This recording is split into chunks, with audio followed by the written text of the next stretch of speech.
What's up, Thomas? It's Matt Fradd here with Pints with Aquinas. Before we jump into today's excellent show, I want to let you know that I'm going to be giving away 2 free copies of Dr. Michael Argros's brand new book, which is called The Immortal in You, How Human Nature is More Than Science Can Say. If you want to be in the running to win this great book, all you got to do is go to the Pints with Aquinas Twitter account and retweet the very top post. That's the pinned post at Pints with Aquinas' Twitter account. That's how you enter the draw. It doesn't matter if you live in another country that isn't America. We will send you this book to your doorstep for free. That's how you enter this week only. Enjoy the show. Welcome to Pints with Aquinas, episode 83. I'm Matt Fradd. If you could sit down over a pint of beer with St. Thomas Aquinas and ask him any one question, what would it be? Today we're joined around the bar table with Dr. Michael A. Argros, who is Professor of Philosophy at Thomas Aquinas College. We're going to be discussing the soul. What is the soul? What arguments do we have that the soul might survive death and all those sorts of things? Great to have you here. Enjoy the show.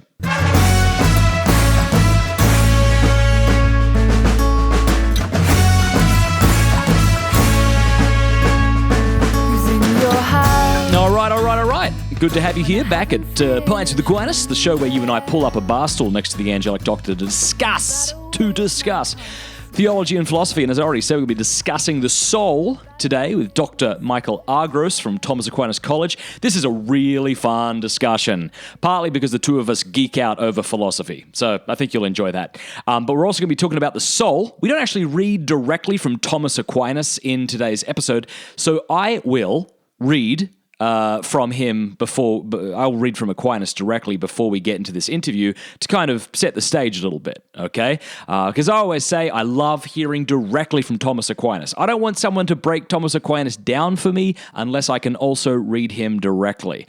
So that's what we'll do. Thanks very much for listening. You heard my big news a couple of weeks ago that I quit my job. And now I'm going to be doing this full time. This is ridiculous. I don't know why I'm doing it full time. I just wrote to Gomer from Catching Foxes. I said, we'll see how this goes. Either people will support me or I will go down in flames, and then you'll know not ever to try this. Don't quit your job. So if you want to support Pints with Aquinas on Patreon, because you should, because you're awesome, and just go and you want the thank you gifts that I give you in return, go to pintswithaquinas.com/PWA. You'll see that I will give you different things, like an amazing book. If you support me at $10 a month, I'll send you a Pints with Aquinas beer stein if you give $20 a month, and other things. That would be super good. So thanks very much. Let's read from the first part of the Summa Theologiae, question 75. Article 2. Here, Aquinas just addresses the issue whether or not the soul is subsistent, whether it's incorporeal. And that's what we discuss in today's show. So let me just read this. I'm not going to stop to explain what he means by it, and we'll just jump right into the discussion. And then, if things don't make sense in this little reading, maybe, hopefully, our interview will shed light on it. So Aquinas' main answer here in Article 2 is this. It must necessarily be allowed that the principle of intellectual operation, which we call the soul, is a principle both incorporeal and subsistent. For it is clear that by means of the intellect, man can have knowledge of corporeal things. Now, whatever knows certain things cannot have any of them in its own nature, because that which is in it naturally would impede the knowledge of anything else. Thus, we observe that a sick man's tongue, being vitiated, which just means spoilt, vitiated by a feverish and bitter humor, is insensible to anything sweet, and everything seems bitter to it. Therefore, if the intellectual principle contained the nature of a body, it would be unable to know all bodies. Now, every body has its own determinate nature. Therefore, it is impossible for the intellectual principle to be a body, right, to be material. It is likewise impossible for it to understand by means of a bodily organ, since the determinate nature of that organ would impede knowledge of all bodies, as when a certain determinate color is not only in the pupil of the eye, but also in a glass vase. The liquid in the vase seems to be of that same color. Therefore, the intellectual principle, which we call the mind or the intellect, has an operation per se apart from the body. Now, Only that which subsists can have an operation per se, for nothing can operate but what is actual.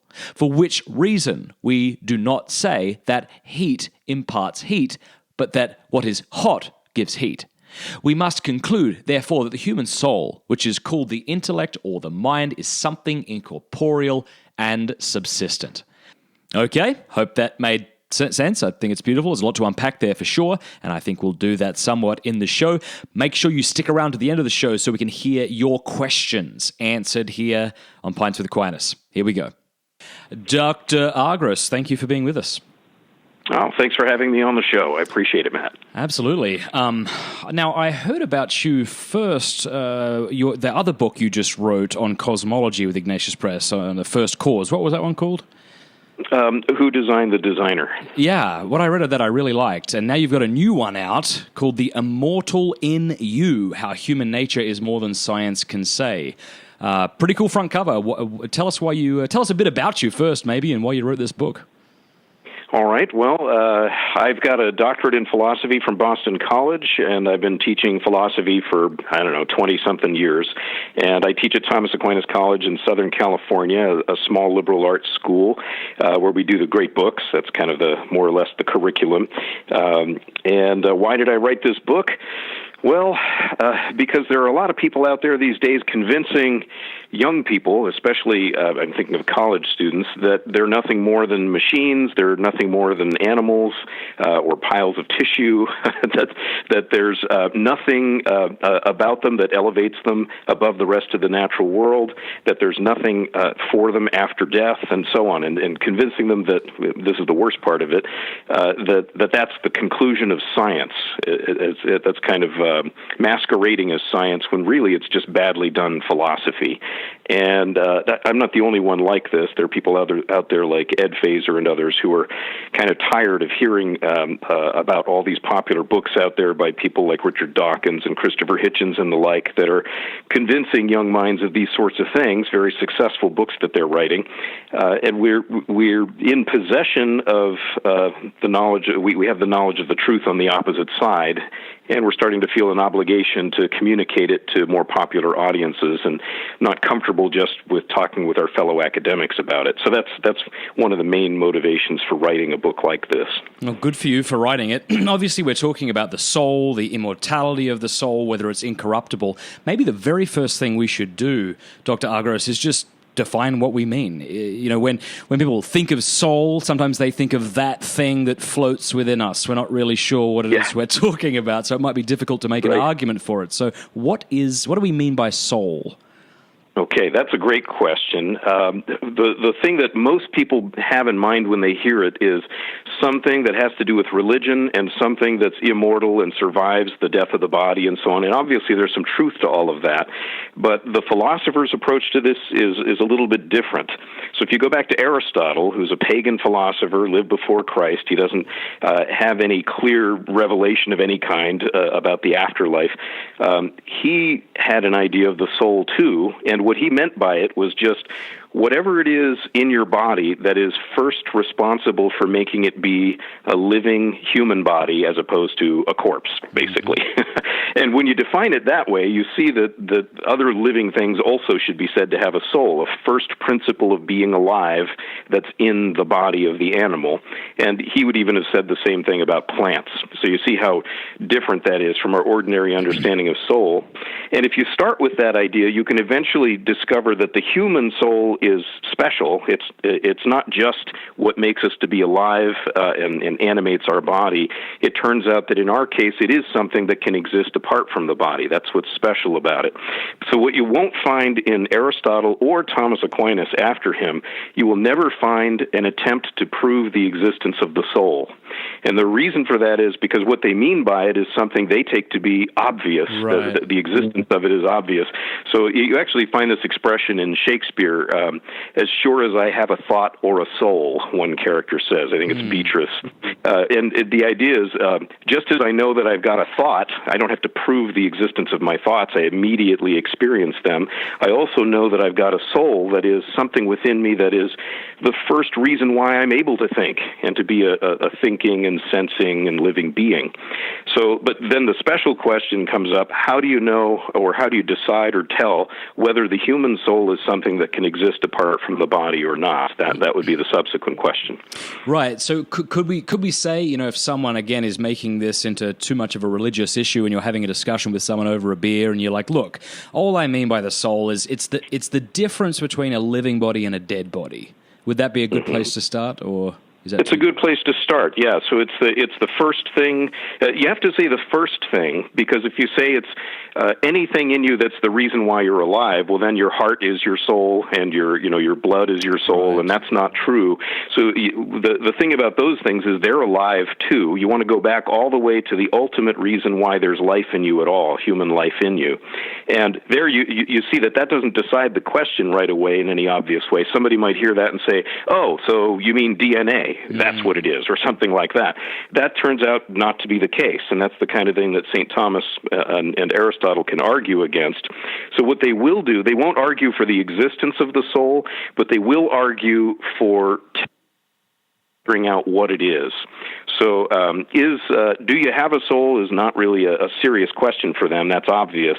But what is it? That's a serious question for them, and they actually consider those things, considered various alternatives, and eventually arrive at a definition that the human soul is the form, what they call the form of the human body. Right.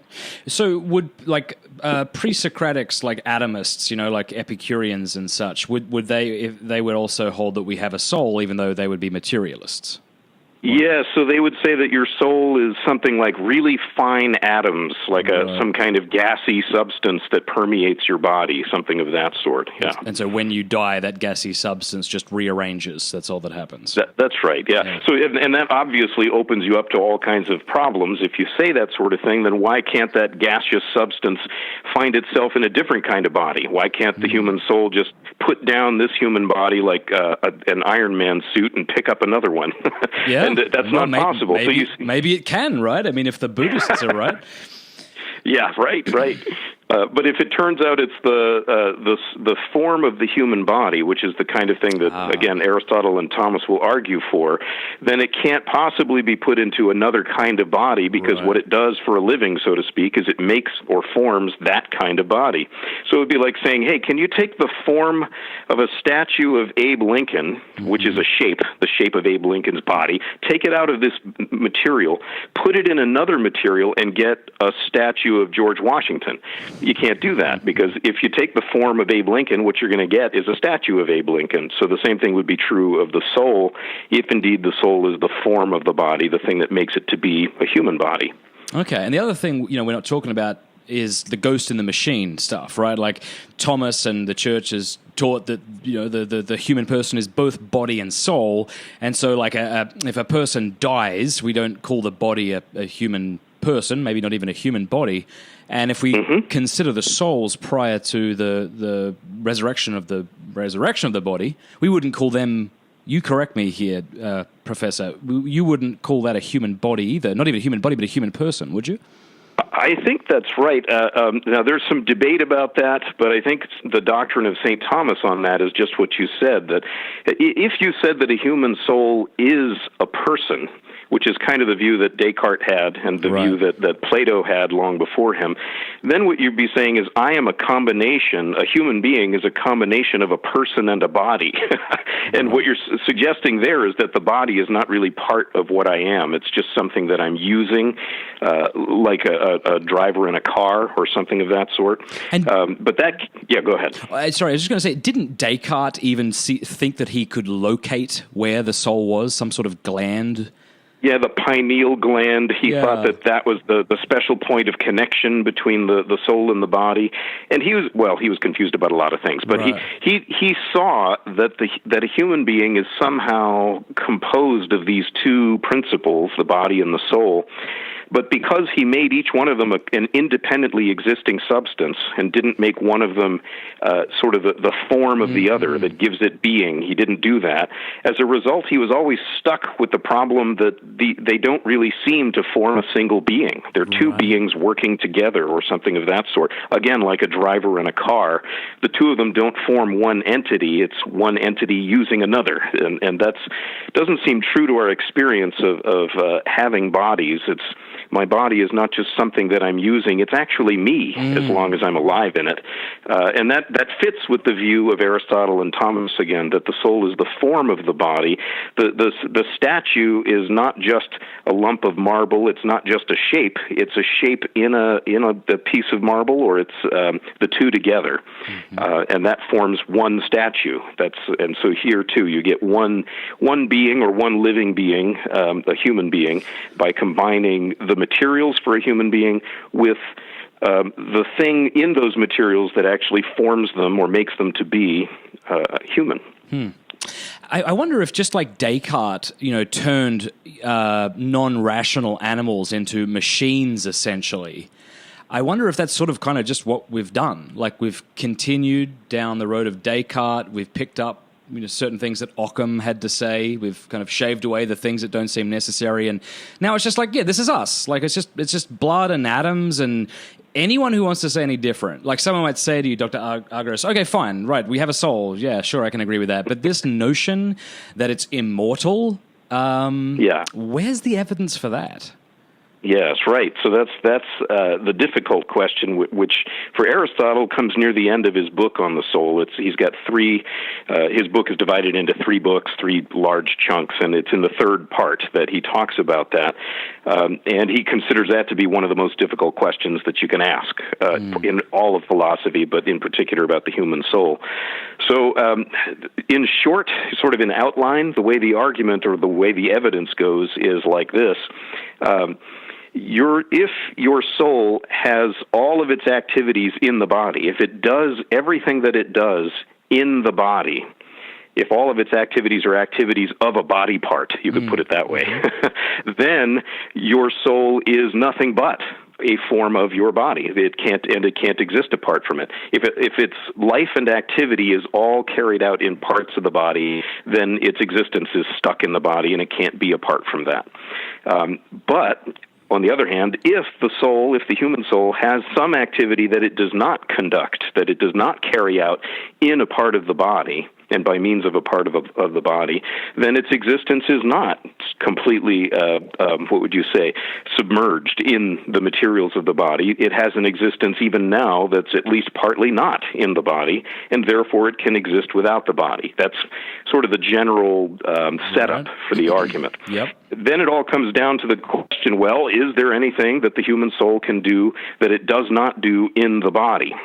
And the answer is yes.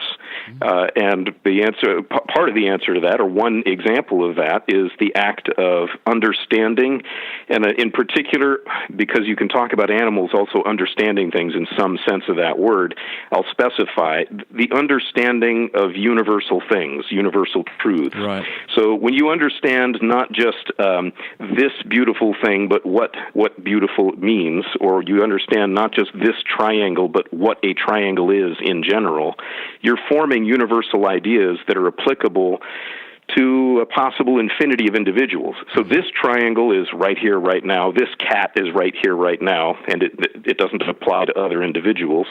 But my definition of what a cat is, or my definition of what a triangle is, applies to all possible triangles or all possible cats.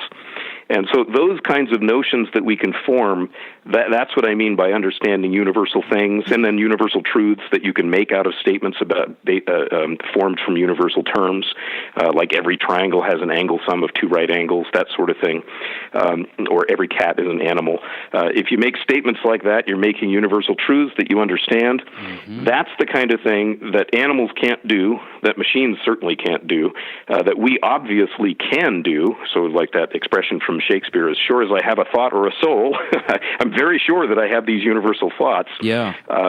then the final point is to see, well, why should one think that it's not my brain that's doing that, but something that's immaterial or incorporeal? Why would you think that? And the sort of illustration I give of the argument for that is to say, well, can you draw a triangle on the blackboard or on a sheet of paper? Yes, you can. Can you draw what's common to all triangles on the blackboard? And just that, not draw a triangle, but draw something that is common to every single triangle in the world. You can't do it. Every triangle you draw on the blackboard is going to be an individual with its own idiosyncrasies and peculiar characteristics and properties that do not apply to all triangles, but are unique to this triangle. But you can understand what's common to all triangles, so you're getting triangularity into your mind without getting all those individualizing and limiting characteristics there. That's an indication that your mind is not a corporeal entity. Because if you were to say try to get a triangle into your eyesight or your imagination, these other cognitive powers, you can get those that kind of thing into your other cognitive powers, but not in a universal way there either. So I can imagine a triangle. I can't form an image in my mind of what's common to all triangles any more than I can draw it on the blackboard. And the reason for that is because as soon as you take triangularity and impress it on some kind of material thing, like a blackboard or my imagination, it necessarily becomes an individual, this one as opposed to any other. Well then, if I can get triangularity or what a cat is or any other such thing into my mind without making it into an individual, it stays universal, that means that my mind can't be a material or a corporeal receiver of those things. That's what follows. Now, that seems to get us pretty much all the way to the finish line, except maybe for one difficulty, the one hang-up, which is this. It sure seems like, even when I understand universal truths, I'm using my brain. I depend on my brain. So, my students, they come to class and I ask them to demonstrate a mathematical theorem at the board. If they were out a little too late the night before, which they might have trouble demonstrating. No one would do it, St. Thomas. No, it would never, ever happen. But just hypothetically. Right. Or, if somebody were to smack me on the head with a crowbar, I might find it hard to do geometry after that. Or to get a little more sophisticated than that, if you were to actually form, what would you say, real-time images of my brain while I'm doing geometry, and get them up on a nice computer monitor for everybody to see, you would see that there was a tight correlation between certain centers of my brain and how active they are with the activity of my demonstrating certain theorems of geometry or whatever understanding I'm performing, which seems to be all pretty definitive evidence that I use my brain and I depend on my brain in order to understand even universal truths. And for most people, that's enough. That settles the whole question. They say, that's it. Then your brain is the thing that's doing the understanding. And therefore, you're just a corporeal being, and that's all you are after all. Now, St. Thomas Aquinas and Aristotle were both fully aware of the dependence of the intellect on the brain. This is what bothers me, right? Like this kind of like modern smugness, as if Aristotle was completely unaware that if someone took a sharp blow to the head, that it wouldn't affect their cognitive ability to, Right, and they both actually take this into account, and they say, look, there's two different ways that a cognitive power in you can depend on a bodily organ in order to function. One is the obvious way, if the organ is itself the cognitive organ that's performing those cognitive activities. But another way is if that organ is the organ of another cognitive power that is supplying the one in question with the objects to think about. So just to start sort of at the crudest level here, the most obvious level, can you argue like this? Let's see. Let's say we're in a closet and there's a light bulb in there so I can see you. It's a dark closet, but with the light bulb on, I can see you. You could say, well, if interfering with my eyes interferes with my seeing you, then my eyes are the organs by which I see you. Well, that seems to make some sense. But what if you say, if interfering with the light bulb interferes with my seeing you, then the light bulb is the organ by which I'm seeing you? That doesn't work, right? Doesn't work. Why not? Because I do depend on the light bulb to see you, but not in the manner of depending on the organ performing the action, but on something that is making the object present to my other cognitive power, to the organs that are in fact performing the activity. Or maybe a little bit more sophisticated. If I'm counting objects that are presented to my field of view, and you're imaging my brain while I'm doing that, you're going to see various activities in there. And you might see activity in one portion of my brain over here that's tightly correlated with my activity of counting what I'm seeing. Can you be sure that that's the place where I'm doing the counting? Or could it just be that that's the place where I'm doing the seeing? And the seeing is the thing that is supplying me with things to count, with the objects to count. So similarly here, you'd say, my brain, I do depend on it in order to understand, but I have to form images. Even when I form an understanding of what a cat is in general, or form a definition of what a triangle is, I form words in English in my mind, in my imagination, and I even form images like triangles or an individual cat to help me out. I mean, this is the problem when we think of God, right? I mean, you can't not Yes. use images when you think about immaterial. No, you use images there, and very often you use images of things that are not God.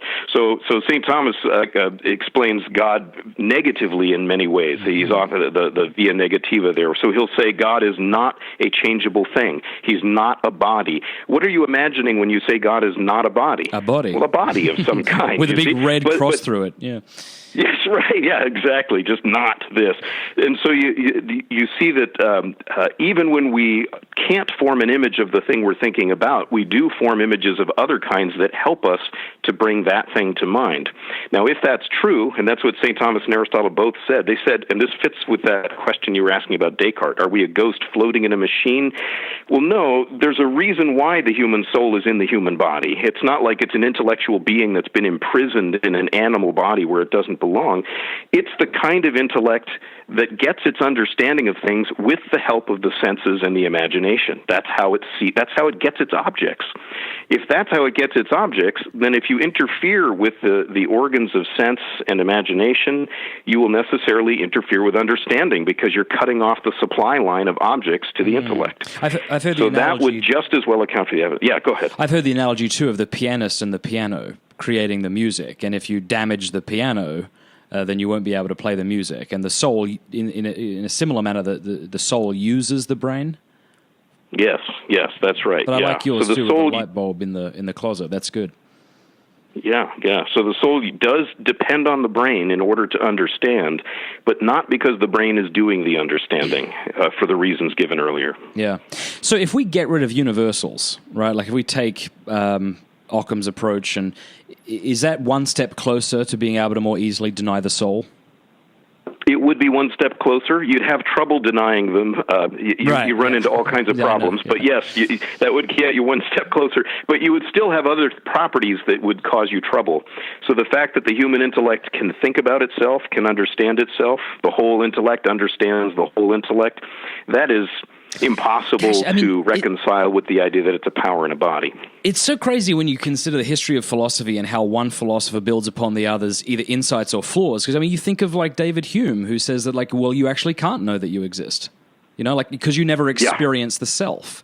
And I'm just thinking about this sort of slow progression from Descartes to, Locke, Hume, Kant.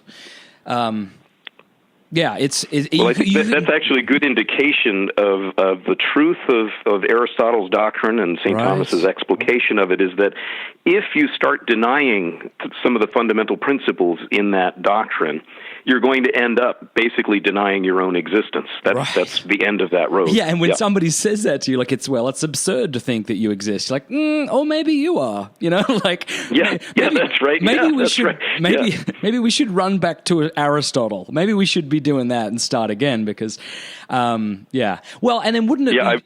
You go. Oh, I was just going to say I'm actually teaching a seminar this year on some of the more modern philosophers, and I just got through reading Descartes recently with my students, and they said, well, he's crazy for a lot of reasons, but this idea that he exists and he knows he exists and he can't doubt that seems to be pretty solid, and certainly no one would. He must be right that that's the most certain thing in the world because nobody would ever deny the existence of themselves. I said, okay. hold your breath, kids. Hold that thought. We're going to be getting to Kant and Hume in the not too distant future. I mean, I can understand the impetus for, modern philosophy. Like you've got the new scientific instruments. You have the sort of Protestant Reformation, these religious wars. There's this desire to throw off the old Aristotelian philosophy as we're discovering all these big truths about the world. We hit the Enlightenment. Yes. We've got this incredible sense that the intellect can lead us the whole way, and then it's like it leads us back to Plato's cave. And you tell me if I'm right here. Like instead of at least in Plato's cave, you've got the forms, right, and then those things that we experience participate in those forms. But then when it comes to people like Kant, it's like our mind is the cave and there's no exit. Like you can't get out of it to look upon the forms. I mean, you've got the noumena and the phenomena. So there's got to be something that presents the phenomena to me, but I have no way of contacting that. So to your point earlier, when you say we can't know universals, wouldn't it also follow, and I think Aquinas makes this point when he talks about how, if you had color in a pupil or color on a lens of a glass, it would distort not only our understanding of universals, but reality, matter itself. Would that also be true? Yes, and that's actually from Aristotle in Book 3 of his De Anima. He gives that argument that you're mentioning there for the incorporeality of the human mind, saying if the human mind had a corporeal nature, then it would automatically have certain qualities in it and a nature in it that it would always have to be understanding, and that would interfere with its understanding other things. And as to your point about Kant and so on, I think that's right, that a common denominator in the modern project there is to say, well, what we really know is just what's in our own minds, and then we're hoping we can deduce the existence of an external world from there. Right. It's been said that no one came up with an argument for the existence of the world. No one denied the existence of the world until Descartes came up with a proof for it. Yes, that's well said. I don't know if you know who Ralph McInerney is. Yes, I do. He's the late Ralph McInerney. He taught at Notre Dame, and I think he had a kind of a joke with his class about how the modern philosophers would start with assuming that they know nothing but what's in their own minds and try to prove the existence of an outside world. And he said, what modern philosophy does is it shows you how to go out of your mind. Oh, wow, that's brilliant. I'm not going to forget that. Yeah.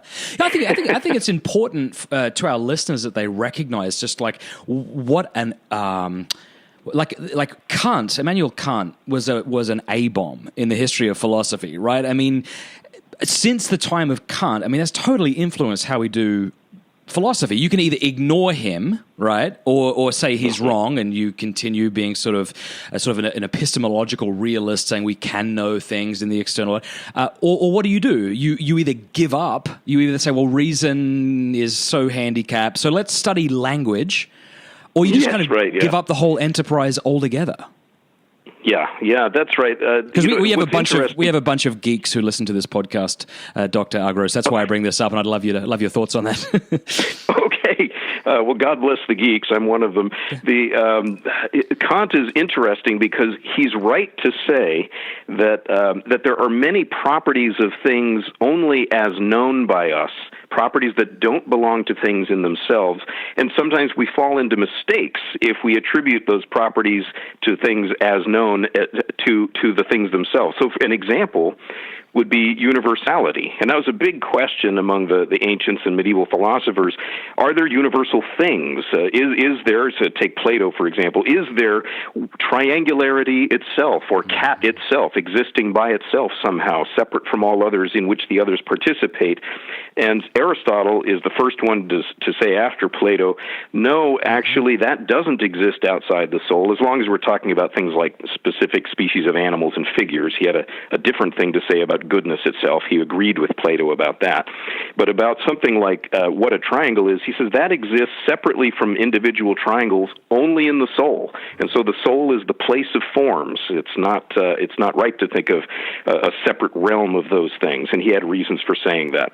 But Kant comes along and says pretty much every property that we are familiar with, that belongs to things, belongs to them only as known by us. We contribute everything to the things. Now, what that ends you up with is there's no knowledge at all. You're trapped in yourself, and you have to be a solipsist. You don't even know that there are other human beings in existence. That's just sort of a strange hypothesis of yours that you're tempted to form. Do you know? Now, that's, you go. Yes, yeah, go. I'm cutting you off. I don't mean to. I'm just getting really excited. You can continue, and I'll make my point after. Oh, I was just going to say that ends you up in madness. I mean, and nobody really believes that. Even Kant, finally, he thought he believed it, but he couldn't really believe that. I compare that sort of thing sometimes to Zeno and his motion paradoxes. Did Zeno really think there was no motion? I don't think so. I think it's better to say he thought there was no motion. Yes. He thought that he had to say that, but he knew that there was motion the same way the rest of us do. He just couldn't get his act together. He was kind of an intellectual schizophrenic. I remember, and that's what you end up becoming. I remember Father Andrew Unan, my first philosophy professor, says, "Here's how you disprove Zeno," and he threw his marker at the wall. You know?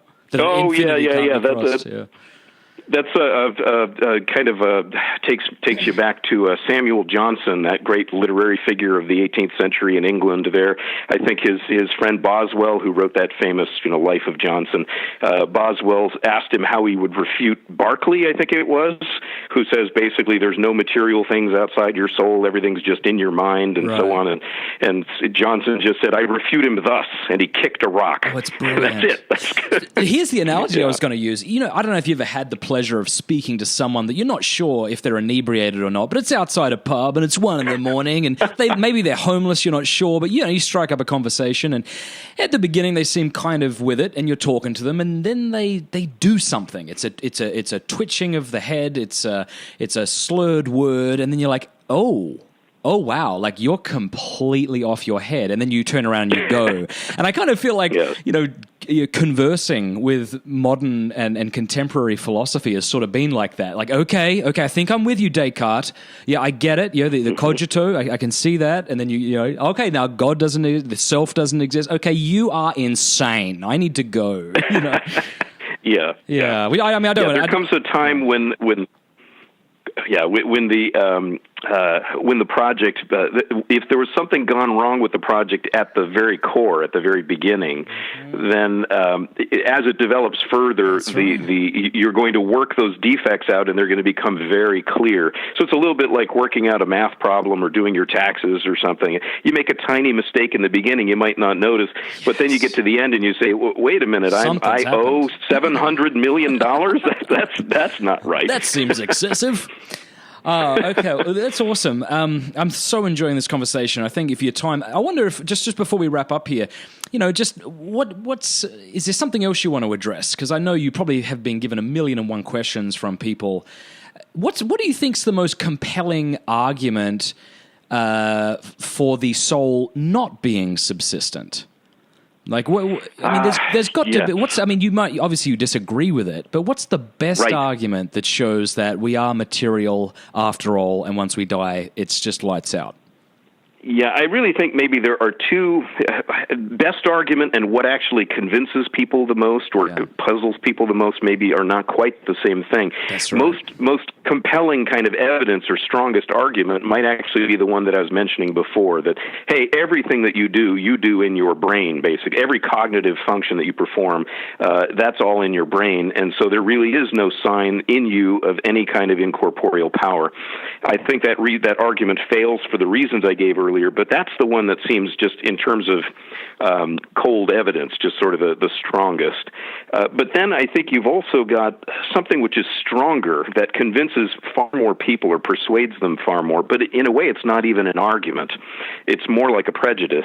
And it's what I call scientism, not science, but scientism, which is kind of the irrational belief that science has the answers to all questions, is the only answerer of questions, and also the solver of all problems in a more practical note there.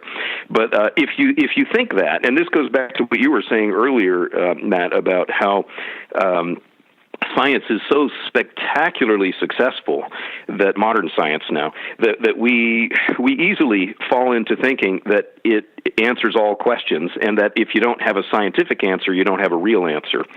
But then we forget well, let's see where that goes. If you think that's true, then you're going to think that the human soul and all that sort of talk is bunk, because when you get the MRI out or the X-ray machine or any number of other instruments of scientific observation, you can't find the slightest clue, the slightest hint that there's anything out there that should be called a soul. That just seems like an old-fashioned word that has no place anymore. And that's because you've narrowed the field down to just talking about things in the terms and conditions and principles of modern science. And you haven't realized that you've necessarily made your consideration of the world and of yourself particular. You think that you're considering everything, because what can't science talk about? Science can give an explanation for every single thing that you can experience out there. To some extent, that's true, but it can't give the whole explanation. So sometimes I'll compare it to giving a grammatical analysis of Shakespeare.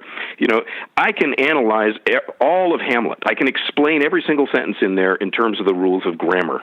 So since the rules of grammar explain the whole of Hamlet, does that mean that the rules of grammar give a whole explanation of Hamlet? No, that doesn't follow. And the same thing is true in our case, that there's not a part of my body that science can't say something about and give an explanation for. Does that mean that the scientific explanation is the whole explanation? No. Now, here's the thing. The word science, it used to mean any kind of sure, exact, rational knowledge of things. Nowadays, it means the particular form of that we get through the techniques of modern science, which are very particular. So I'd say there's some truth to saying that you can have a scientific understanding of the soul, but by scientific, you'd have to mean that broader sense, where you say, now I just mean any rationally and carefully obtained knowledge procured through careful reasoning and distinctions and founded on experience, something like that. And that's something that you could say about philosophy. So natural philosophy is science, but it's science in an older and broader sense of the word that's not tied up with verifying hypotheses and so on.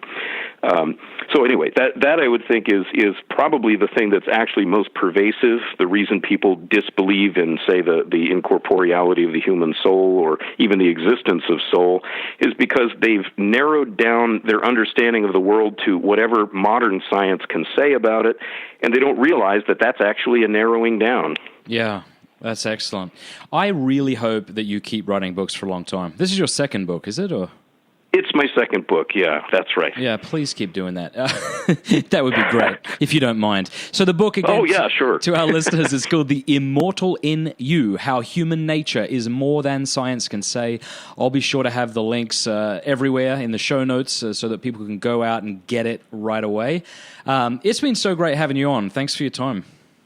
Oh, thank you, Matt. And if you ever happen to be in Santa Paula, California, we can actually go grab a pint. Oh, that'd be good. What's your favorite pint? What's your favorite beer? Oh, I like, what is it?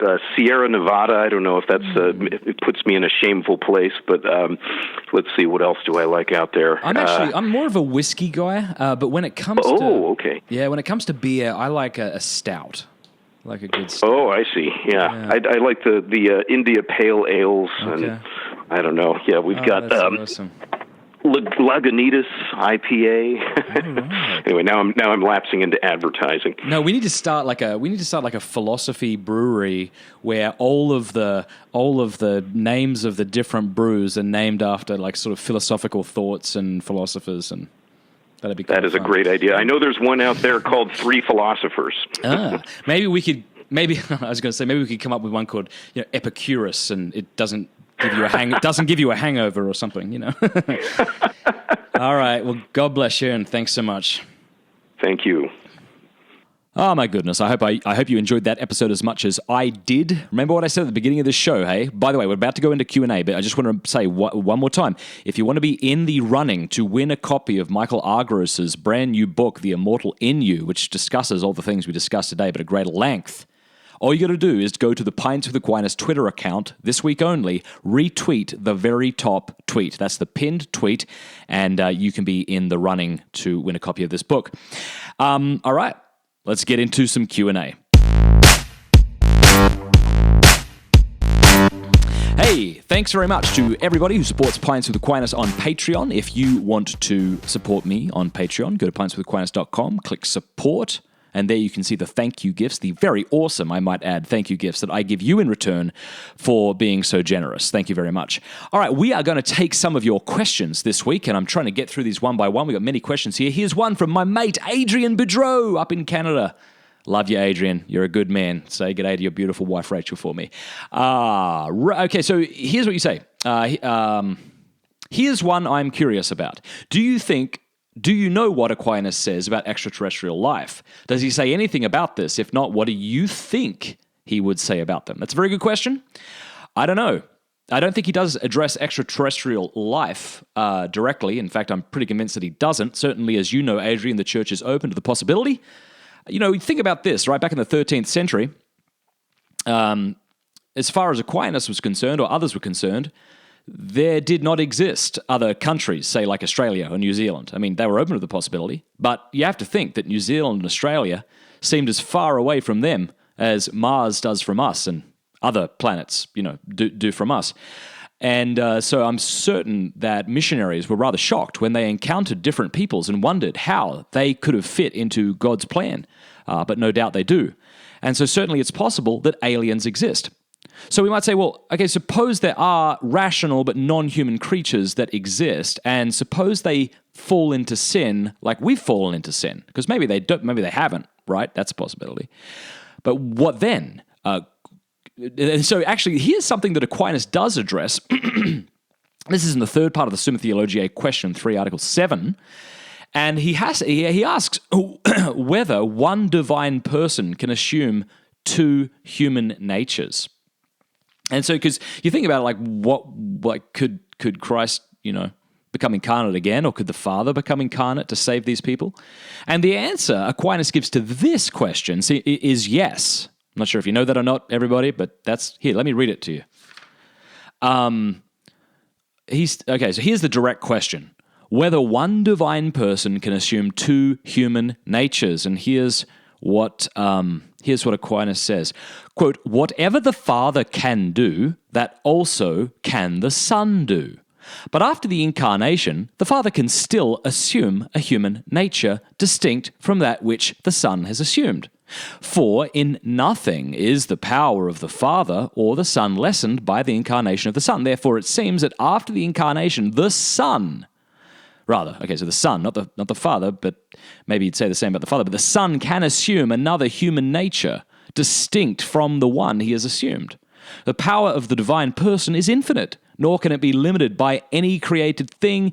Hence, it may not be said that a divine person so assumed one human nature as to be unable to assume another." That's pretty cool, hey? So suppose there's this. I think it wouldn't. It's not absurd to think that it's theoretically possible. You understand what I'm saying? I'm not saying it's probable. Not saying that at all. I'm just saying it's philosophically possible that prior to Christ's coming to earth to save us, that he assumed another human nature somewhere and saved a whole other rational race that we don't know about. Again, there's a difference between being probable and possible. So I'm not saying it's probable, but I do think it's possible. All right, so that's a fun question. Thank you very much, Adrian. I hope that was a help. All right, let's see here. Another question from Thomas. I'm going to butcher your name, Thomas. I am so sorry.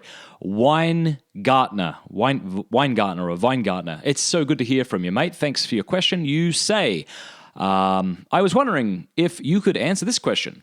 What was the role of St. Thomas and the Catholic Church in the development of science? That is such a huge question. It seems to me that St. Thomas's thinking is the basis for scientific thought and the scientific method. I often see him get some credit for this, but it seems to me that the Church is unfairly seen as an enemy of science when it seems to me it is its foundation. All right, look, I don't read these questions, before I answer them. So So let me just say this. I'm not going to be able to do justice to this question at all. Okay, so the word science from the Latin is scientia, okay, and that just means knowledge. And so when Aristotle and the medievals spoke about science, they're speaking essentially of philosophy. There wasn't this distinction between philosophy and science. One of the great shifts in the history of philosophy is the shift from medieval philosophy to modern philosophy. And one of the biggest reasons for this shift is the new instruments that were being used in science, the new discoveries that were being discovered by Copernicus and others. You also have the Protestant Reformation, which played into it as well. So there was a big upheaval here. And at this point, I mean, science, today when we say science, we're talking about a method of investigation, right, that discovers the causes of natural things. And I wouldn't say Aquinas founded that at all, if that's what you're insinuating. If anyone, I think maybe we would say Aristotle. Okay, but I think one person I think I want to talk about is Albert the Great. He was a Dominican. He's actually a doctor of the church, and he is the patron saint of natural sciences. So Albert the Great is a scholastic thinker. He no doubt helped introduce Aristotle to Thomas Aquinas, who was his student. And I'm not sure if you know this or not, but he actually wrote a Summa. I think I said this in another episode. He wrote a Summa of his own. Sometimes we think that Aquinas came up with this idea of a Summa. Well, he wrote a Summa Theologiae of his own. I forget it. Summa Theologiae, blah blah blah, something Scientia, something. I forget. But he is a big champion of the natural science. Here's something. I'm just pulling this up now. Here's something he says when he's discussing plants, okay? He says, quote, "Experiment is the only safe guide in such investigations." Here's another thing he said here. He says,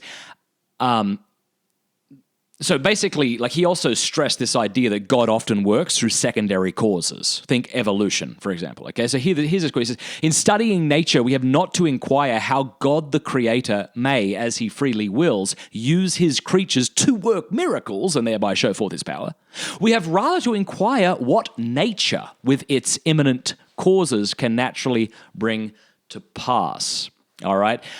So, look, that was definitely not a sufficient answer. We could do an entire podcast on that episode, but I hope it was the beginning of one. Thank you very much. Let's take one more question. Okay,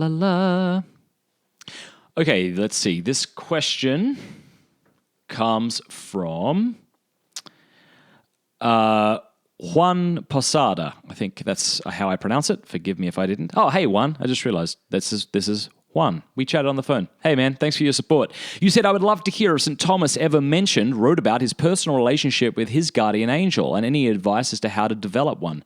I don't know if he wrote specifically about his personal guardian angel. As you probably know from reading Thomas Aquinas, he doesn't often write, personal accounts of his spirituality. Let me just... Okay, in the first part of the Summa Theologiae, question 113, I'd recommend taking a look at that. The question is the guardianship of the good angels. And the very first article here is, "Are men guarded by angels? Is each man assigned a single guardian angel?" I'm just looking at it right now. And this is the first line he says from that answer. He says, "Each man has an angel guardian appointed to him." We're going to do a whole show on this because this would be really fascinating. But that's pretty cool to know that. As far as how to develop a personal relationship to your guardian angel, here's a prayer in my Byzantine prayer book. Because I think, if you want to develop a relationship with your guardian angel, one way would be to, become accustomed to praying to your guardian angel. Here's the prayer. So maybe you like this. Maybe you could write it down and memorize it. It says, "O angel of Christ, my holy guardian and protector of my soul and body, forgive me all my sins today. Deliver me from all the wiles of the enemy, that I may not anger God by any sin. Pray for me, sinful and unworthy servant, that you may present me worthy of the kindness and mercy of the all-holy Trinity and the Mother of my Lord Jesus Christ and of all the saints. Amen." So that's one prayer. Of course, there's the traditional Catholic prayer, angel of God, my guardian dear, to whom God's love commits me here, ever this day or night, be at my side, to light, to guard, to rule and guide. So that's what I'd suggest on that. A couple pieces of advice. Hope that's a help. And as I say, thanks for the heads up. I think that's a good idea. I think I'm going to do an entire episode on this one too. So much to cover, so little time. God bless you. Thank you very much for tuning in to Pints with Aquinas. Chat with you next week.